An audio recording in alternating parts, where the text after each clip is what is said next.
Assalamualaikum, salam bersejahtera.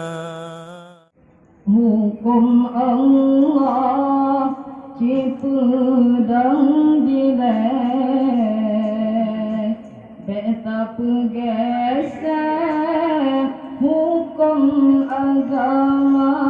sunnah Nabi ikut hairakan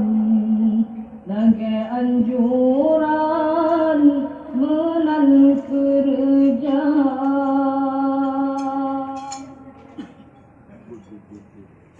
Hai syedara coba cibuna tapi ke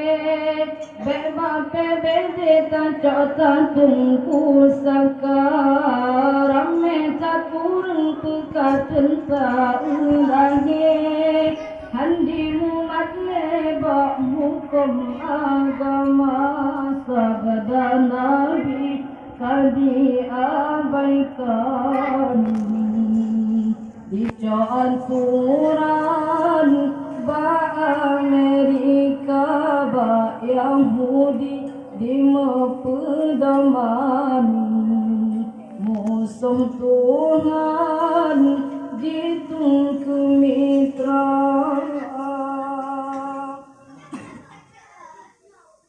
dicailmekan ba Al-Quran dicoteladan kalba ulama handi menghukum hukum Islam takut melanggar hak asasi manusia yang syaitan dipegata sunnah Nabi ikut hairakan lagi anjuran menan kerja ilahi coba ditunaikan suruh Tuhan berkata siap. Hai syedara coba cibuna tapi ke beba pebede ta cota tungku sangkar meza kurang pekatan ta ulangi handimu matleba hukum agama sabda nabi kan diabaikan dicanturan ba Amerika ba Yahudi di pedoman musuh Tuhan jitung ke mitra dicailmekan ba Al-Quran dicoteladan kalba ulama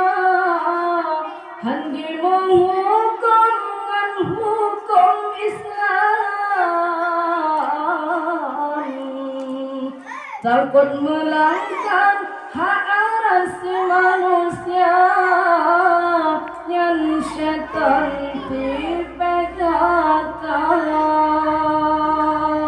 sunnah Nabi ikut hairakan lagi anjuran menan kerja ilahi coba ditunaikan suruh Tuhan berkata siap. Allah letakkan ulang-ulang kalam dalam Al-Quran putra dalam sabda sayang tem ikut puturut hukum Tuhan Hudak tersenang aman akhirat dunia dalam kubur juta bijak